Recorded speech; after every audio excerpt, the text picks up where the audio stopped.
नमस्कार, मैं डॉक्टर राजेश कुमार, सहाचार्य प्राणीशास्त्र, सम्राट पृथ्वीराज चौहान राजकीय महाविद्यालय अजमेर। आज हम oogenesis के बारे में चर्चा करेंगे, जो कि मेरे प्रीवियस लेक्चर गैमेटोजेनेसिस के इसकी सेकंड फेज के कंटिन्यूएशन में है। oogenesis अर्थात अंडजनन फीमेल्स की ओवरी को आस्तरित करने वाली जर्मिनल एपिथेलियम की जनन कोशिकाएं अर्थात प्राइमोर्डियल जर्म सेल्स की परिपक्वन की प्रक्रिया को oogenesis कहा जाता है। इसके फलस्वरूप एक कोशिका से एक अंडाणु बनता है, जिसमें गुणसूत्रों की संख्या जनन कोशिकाओं से आधी रह जाती है, अर्थात origin of ovum by primordial germ cells of ovary in females. oogenesis की संपूर्ण क्रिया को 3 फेजेज में बांटा जा सकता है। पहला मल्टीप्लिकेशन फेज या गुणन अवस्था। इसमें ओवरी को ढकने वाली जर्मिनल एपिथेलियम की प्राइमरी जर्म सेल्स बार बार समसूत्री विभाजन द्वारा विभाजित होकर संख्या में वृद्धि करती है, जिन्हें oocytes कहते हैं। सेकेंड ग्रोथ फेज या वृद्धि अवस्था। ओवम की वृद्धि प्रावस्था काफ़ी लंबी होती है और यह कुछ दिन से लेकर 2 या 3 वर्ष तक की हो सकती है। इसमें ओवम के आकार में बहुत अधिक वृद्धि होती है। यह वृद्धि 2 कारणों से होती है: accumulation of food stuffs and nuclear changes. Ovum के आकार में वृद्धि केवल साइटोप्लाज्म की मात्रा में वृद्धि होने के कारण ही नहीं होती, बल्कि यह मुख्यतः खाद्य पदार्थों के एकत्रित होने के कारण होती है। ओवम की वृद्धि के साथ साथ इसका केंद्रक मियोसिस फर्स्ट की प्रोफेज फर्स्ट में प्रवेश करता है। होमोलोगस क्रोमोसोम्स पेयरिंग करते हैं। इस बीच केंद्रक के आकार में वृद्धि होती है। गुणसूत्र लैम्ब पुरुष क्रोमोसोम्स की आकृति ग्रहण करते हैं।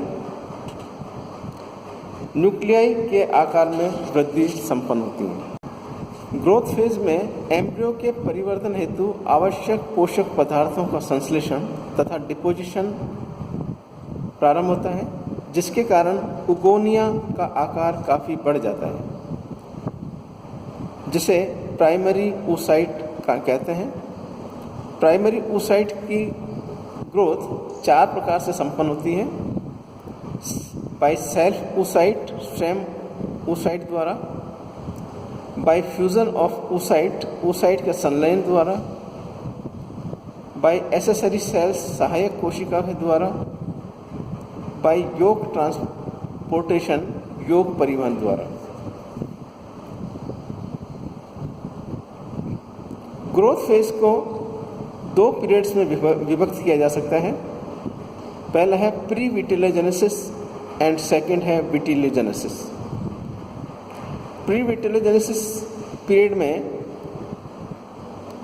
योग का संश्लेषण व डिपोजिशन नहीं होता, बल्कि प्राइमरी oocyte के न्यूक्लियस एंड साइटोप्लाज्म के वॉल्यूम में वृद्धि होती है। अतः प्री विटिलोजेनेसिस को 2 भागों में विभाजित किया जाता है: nuclear pre vitellogenesis and cytoplasmic pre vitellogenesis. Nuclear pre vitellogenesis में प्राइमरी oocyte का न्यूक्लियस बड़े आकार का हो जाता है, जिसे जर्मिनल वेसिकल कहते हैं। इसी समय होमोलोगस क्रोमोसोम्स पेयरिंग करते हैं। न्यूक्लियस मियोसिस डिवीजन की प्रोफेज फर्स्ट में प्रवेश करता है तथा डिप्लोटिन स्टेज के बाद डिवीजन रुक जाता है तथा न्यूक्लियस का आकार बढ़ जाता है। जबकि साइटोप्लाज्मिक प्री विटिलोजेनेसिस में साइटोप्लाज्म की क्वांटिटेटिव एंड क्वालिटेटिव ग्रोथ होती है। इस काल में 3 सेल ऑर्गेनेल्स में परिवर्तन होते हैं, जिसमें पहला है चेंजेस इन माइटोकॉन्ड्रिया, इसमें माइटोकॉन्ड्रिया की संख्या बढ़ जाती है। चेंजेस इज एंडोप्लाज्मिक रेटिकुलम, परिवर्तित oocyte में एंडोप्लाज्मिक रेटिकुलम एनुलेटेड लेमिनी के रूप में पाई जाती हैं, जिनका निर्माण न्यूक्लियर मेम्ब्रेन से बडिंग द्वारा होता है। Changes in Golgi complex, develop oocyte में गोल्गी कॉम्प्लेक्स की स्थिति कॉर्टेक्स के नीचे स्थित होती है। गोल्गी कॉम्प्लेक्स से कॉर्टिकल ग्रेन्यूल्स का निर्माण होता है। एडल्ट oocyte में गोल्गी कॉम्प्लेक्स सेंट्रोसोम के निकट स्थित होती है। सेकंड पीरियड है विटिलोजेनेसिस। इसमें oocyte cytoplasm glycogen, carbohydrate, fat and protein से संगठित हो जाता है, अर्थात यौग का संश्लेषण एवं निक्षेपण या डिपोजिशन होता है। oocyte में उपस्थित यौग का अधिकांश भाग ओवरी के बाहर संश्लेषित होता है। For example insect, fishes, amphibians.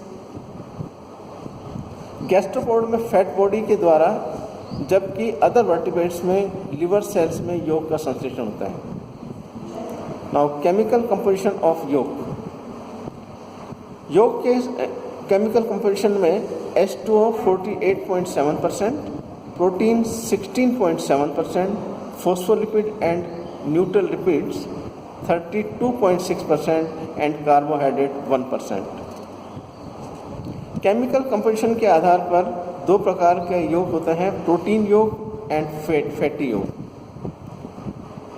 जब योग में प्रोटीन की मात्रा फैट से ज़्यादा हो तो प्रोटीन योग कहलाएगा। जब फैट की मात्रा प्रोटीन से ज़्यादा हो तो उसे फैटी योग कहते हैं। इन दोनों योग में दो प्रकार की फॉर्म्स पाई जाती हैं, ग्रेनुलर योग एंड प्लेटी योग। योग ग्रेनुलर्स के रूप में उपस्थित होता है, example invertebrates and tunicates and amphioxus. जबकि फ्लैटी योग प्लेट्स के रूप में उपस्थित होता है, एग्जाम्पल वर्टिब्रेट्स। थर्ड है मैच्योरेशन फेज। ग्रोथ फेज के दौरान primary oocyte nucleus meiosis division की प्रोफेज स्टेज में रहता है। मियोसिस दो बार अवरुद्ध होता है, प्रथम बार डिप्लोटिन स्टेज में और दूसरी बार फर्टिलाइजेशन के समय मैच्योरेशन से थोड़ा पूर्व। मैच्योरेशन से पहले oocyte में cytoplasmic differentiation and fixed composition स्थापित होता है। oocyte में फिक्स्ड कंपोजिशन 4 स्टेप्स द्वारा संपन्न होता है। Polarity of your egg, symmetry of your egg, cortical differentiation and completion of cell division.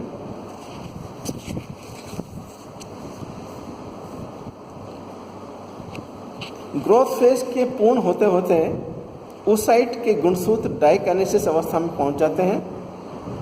परिपक्वन अवस्था अर्थात मैच्योरेशन फेज में प्रवेश करने पर न्यूक्लियर मेम्ब्रेन डिसअपियर हो जाती है और क्रोमोसोम्स व न्यूक्लियोप्लाज्म साइटोप्लाज्म में मुक्त हो जाता है। न्यूक्लियर मेम्ब्रेन के विघटित होने पर मुक्त हुए क्रोमोसोम्स oocyte की सतह से संपूर्ण बनाती हुई मध्य रेखा पर व्यवस्थित हो जाते हैं। ये अंडे की सतह पर पहुंचकर एक उभार या प्रोट्यूबरेंस बनाते हैं। उभार oocyte से पृथक होकर फर्स्ट पोलर बॉडी का निर्माण करती है। फर्स्ट पोलर बॉडी के पृथक होने के साथ फर्स्ट मैच्योरेशन डिवीजन कंप्लीट हो जाता है और oocyte सेकेंडरी oocyte कहलाता है। सेकेंड मैच्योरेशन डिवीजन के द्वारा secondary oocyte secondary polar body और एक मैच्योर ओवम का निर्माण करता है। फर्स्ट पोलर बॉडी भी 2 कोशिकाओं में विभाजित हो जाती है, तत्पश्चात पोलर सेल्स नष्ट हो जाती हैं। Now significance of oogenesis। oogenesis के फलस्वरूप बने ओवम में गुणसूत्रों की संख्या पेरेंटल सेल या प्राइमरी जर्मिनल सेल की अपेक्षा आधी रहती है। गुणसूत्रों की संख्या में यह कमी फर्टिलाइजेशन द्वारा होने वाली वृद्धि को समायोजित कर देती है और निषेचित अंडा तथा उससे बने जीव में गुणसूत्रों की संख्या पेरेंटल नंबर पूरी हो जाती है। धन्यवाद।